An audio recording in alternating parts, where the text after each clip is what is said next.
고통이라는 환상. 60이 고통스러워하는 것은 세상이 너를 해치려고 행한 모든 것을 강조하는 것이다. 여기서 구원에 대한 세상의 미친 해석을 뚜렷이 볼 수 있다. 마치 꿈꾸는 자가 무엇이 자신을 공격했는지 의식하지 못하는 처벌의 꿈처럼 그는 자신이 아닌 다른 무엇에게 부당하게 공격받는다고 여긴다. 그는 이 다른 무엇의 희생자다. 그것은 그의 바깥에 있는 것으로서 그로서는 전혀 책임질 이유가 없다. 그는 자신이 무엇을 하는지 모르지만 자신에게 무엇이 행해지는지는 알기에 분명 결백할 것이다. 하지만 그가 자기 자신을 공격한다는 점은 여전히 명백하다. 왜냐하면 고통을 감내하는 자는 바로 그 자신이기 때문이다. 그리고 그는 고통의 근원이 바깥에 있다고 보기에 고통에서 벗어날 수 없다. 63. 이제 나는 내가 정녕 벗어날 수 있음을 보여주고자 한다. 그것을 위해 필요한 것은 단지 문제를 내가 정한 방식으로 보는 대신에 있는 그대로 보는 것이다. 문제가 비록 아주 단순하더라도 그것이 해결되지 않도록 만들어진 복잡한 먹구름에 가려져 있다면 그것을 달리 어떻게 해결할 수 있겠는가? 구름이 없다면 문제는 그 원초적인 단순성으로 드러날 것이다. 선택은 어렵지 않을 것이다. 문제를 분명히 보면 그것은 아주 터무니없기 때문이다. 어떤 단순한 문제가 너를 해치고 있기는 하지만 아주 쉽사리 제거할 수 있음을 안다면 너는 그 문제가 해결되게 하겠다고 결심하는 것을 어려워하지 않을 것이다. 64. 세상을 만들고 세상이 기초하고 세상이 유지되는 논리는 단순히 다음과 같다. 내가 바로 내 행위의 원인이다. 내가 있다는 사실이 나의 노여움을 정당화해 준다. 그리고 너는 나와 떨어져 존재하고 생각한다. 내가 공격하는 한 나는 결백할 것이다. 내가 고통받는 것은 바로 너의 공격 때문이다. 이런 논리를 정확하게 있는 그대로 본다면 그것이 논리적이지 않을 뿐만 아니라 이치에 맞지도 않다는 것을 보지 못할 수 없다. 하지만 이것이 이치에 맞아 보이는 이유는 세상이 너를 해친 듯이 보이기 때문이다. 따라서 뻔한 것을 두고 다른 데서 원인을 찾을 필요는 없어 보인다. 65. 그러나 정녕 다른 데서 원인을 찾을 필요가 있다. 세상을 정죄에서 해방하는 것은 세상에 있는 자들이 함께 공유하는 필요다. 하지만 그들은 그 공동의 필요를 인식하지 못한다. 왜냐하면 각자는 만약 그가 자신의 역할을 하면 세상에 대한 정죄가 자신에게 놓일 것이라고 생각하기 때문이다. 그는 바로 이것이 세상의 구원에서 자신이 맡은 역할이라고 지각한다. 복수에는 대상이 있어야 한다. 그렇지 않으면 복수하는 자는 스스로 칼을 쥐고 자신을 겨누게 된다. 그가 만약 자신이 선택하지 않은 공격의 희생자가 되려면 칼을 다른 사람의 손에서 보아야 한다. 따라서 그는 자신이 들고 있지 않은 칼이 입힌 상처 때문에 고통받는다. 이것이 바로 그가 보는 세상의 목적이다. 그리고 이런 식으로 볼 때 세상은 이런 목적을 이루어주는 듯이 보이는 수단을 제공한다. 66. 수단은 목적을 입증해주지만 그 자체로 원인은 아니다. 또한 원인을 그 결과와 떼어놓고 본다고 해서 원인이 바뀌지도 않을 것이다. 원인은 결과를 낳으며 결과는 이어서 결과 자체가 아닌 원인에 대해 증언한다. 그렇다면 결과 너머를 보라. 결과는 고통과 죄의 원인이 있는 곳이 아니다.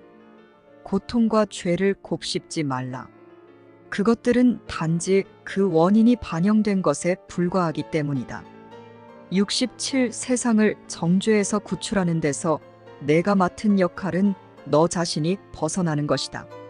악의 세상에 대한 증인은 세상에서 악의 필요성을 본 것만을 대변해 말한다는 점을 잊지 말라.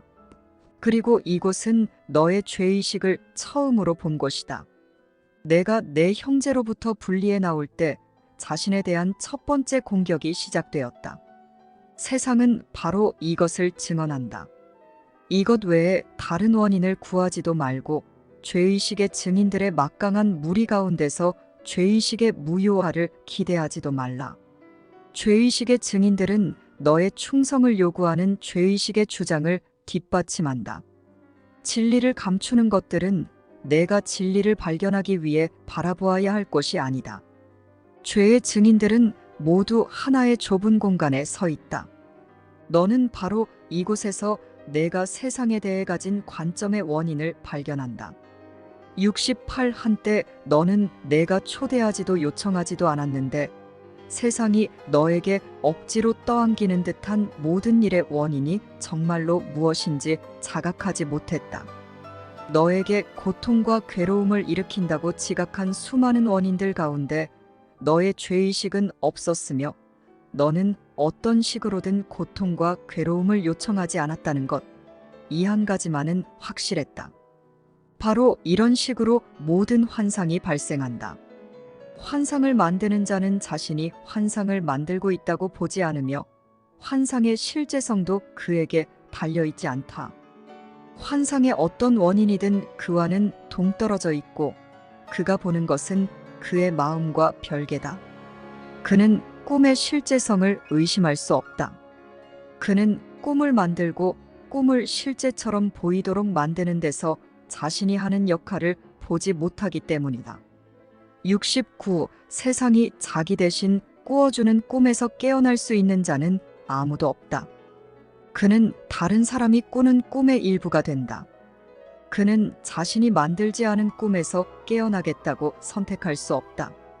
그는 어떤 별개의 마음이 상상하고 소중히 여기는 꿈의 희생자로서 무력하게 서 있다. 그 마음은 분명 그를 전혀 배려하지 않을 것이며 그날의 날씨나 시간만큼이나 그의 평화와 행복에 대해 무신경하다. 그 마음은 그를 사랑하지 않으며 자신의 꿈을 만족시키는 배역이라면 아무 곳에나 그를 던져 넣는다. 그는 너무도 가치가 없어서 다만 세상의 헛된 꿈꾸기 속에서 상상된 무의미한 줄거리에 따라 위아래로 날뛰고 춤추는 그림자에 불과하다. 70. 내 꿈을 꾸는 자가 내가 아니라면 이것이 내가 볼 수 있는 유일한 그림이자 내가 선택할 수 있는 유일한 대안이며 원인이 될 수 있는 다른 하나의 가능성이다. 괴로움의 원인이 너의 마음 안에 있음을 부정한다면 너는 바로 이것을 선택하는 것이다. 그 원인이 정녕 너의 마음 안에 있음을 기뻐하라. 그와 같이 너는 시간 안에서 내 운명의 유일한 결정자이기 때문이다. 잠들어 있는 죽음과 악몽을 선택할지, 행복한 깨어남과 생명의 기쁨을 선택할지는 너에게 달려있다. 생명과 죽음, 깨어남과 잠들, 평화와 전쟁, 너의 꿈과 너의 실제 외에 내가 과연 무슨 선택을 할 수 있겠는가? 하지만 그 선택권이 정말로 너에게 주어져 있다면 너는 선택 대안들의 원인을 정확하게 있는 그대로 그것들이 있는 곳에서 보아야 한다. 내가 두 상태 중에 단 하나만 분명하게 인식한다면 과연 어떤 선택을 내릴 수 있겠는가? 내가 두 결과 중에 단 하나만 너에게 달려 있다고 본다면 과연 자유롭게 선택할 수 있겠는가? 71. 내 안의 진리에 대해 서로 다른 꿈을 꾸는 작디작은 너와 거대한 세상 사이의 선택은 정직한 선택이라고 지각될 수 없다. 실제와 꿈 사이의 간격은 세상의 꿈꾸기와 너의 은밀한 꿈 사이에 있지 않다. 그 꿈들은 똑같다. 세상의 꿈꾸기는 단지 내 꿈의 일부로서 너는 그것을 주워버리고는 그것이 마치 내 꿈의 시작이자 끝인 듯이 보았다. 하지만 그것은 너의 은밀한 꿈으로 시작되었다. 그리고 그 꿈은 내가 보고 실제임을 의심치 않는 부분을 야기했음에도 불구하고 너는 그 꿈을 지각하지 않는다. 내가 잠에 빠져 그 부분의 원인이 실제라고 은밀하게 꿈꾸는 한 그 부분을 어떻게 의심할 수 있겠는가? 72. 너와 분리되어 있는 형제, 오랜 원수, 밤에 뒤를 밟아 너를 죽이려고 꾀하나 그것도 질질 끌며 서서히 죽이기를 계획하는 살인마, 너는 이것들을 꿈꾼다. 하지만 이런 꿈 아래에 또 하나의 꿈이 있다. 그 꿈 속에서 너는 살인마, 은밀한 적, 내 형제와 세상을 다 파괴하여 그 썩은 고기를 먹는 자가 된다. 여기에 고통의 원인, 너의 꿈과 너의 실제 사이의 공간이 있다. 내가 볼 생각도 하지 않는 이 작은 간격, 환상과 두려움의 출생지, 공포와 오랜 증오의 시간, 재앙의 순간, 이 모든 것이 여기에 있다. 여기에 비실제의 원인이 있다. 그리고 바로 여기에서 그 원인이 무효화될 것이다. 73. 내가 바로 꿈들의 세상을 꿈꾸는 자다. 세상에는 다른 원인이 없으며 앞으로도 결코 없을 것이다. 헛된 꿈 하나가 하느님의 아들을 공포로 몰아넣어서 그가 자신의 숨결을 잃고 자신의 아버지를 부정했으며 자신을 상대로 전쟁을 일으켰다고 생각하게 되었다. 이보다 더 무시무시한 말이 어디 있겠는가? 그 꿈은 너무도 무시무시하고 너무도 실제적으로 보이므로 깨어나기 전에 보다 온유한 꿈이 일어나 그의 마음을 더욱 진정시켜서 깨어나라고 사랑스럽게 부르는 음성을 두려움 없이 환영할 준비가 되도록 해야 한다. 그것은 괴로움이 치유되고 형제가 친구가 되는 보다 온유한 꿈이다.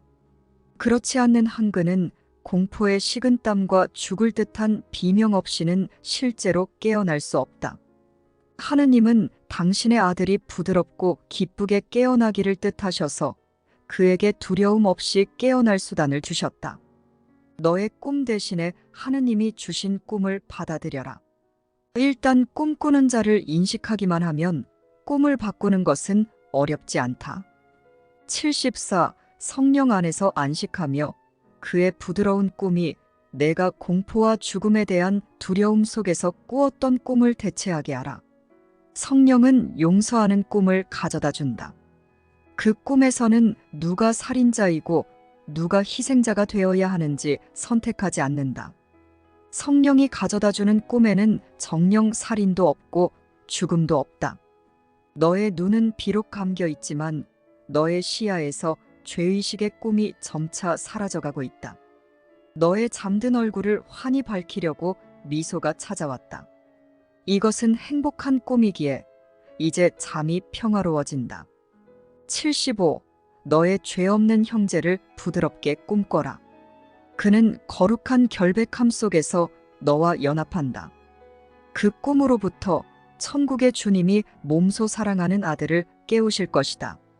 형제가 실수했다는 꿈에 머무르는 대신에 그의 친절함을 꿈꿔라. 그가 준 상처를 헤아리는 대신에 그의 사려 기품을 꿈꾸기로 선택하라. 그의 환상들을 용서하고 그가 준 모든 도움에 감사하라. 그가 너의 꿈속에서 완벽하지 않다는 이유로 그가 준 수많은 선물을 무시하지 말라. 76. 내 형제는 아버지를 나타내며 너는 아버지가 너에게 생명뿐만 아니라 죽음도 제공하신다고 본다. 형제여, 아버지는 생명만 주신다. 하지만 내가 형제의 선물이라고 여기는 것은 내가 너에게 주시는 아버지의 선물이라고 꿈꾸는 것을 나타낸다. 내 형제의 모든 선물을 너에게 제공되는 자비와 친절함의 빛 속에서 보라. 그의 선물에 진심으로 감사하는 너의 꿈을 그 어떤 고통도 방해하게 하지 말라.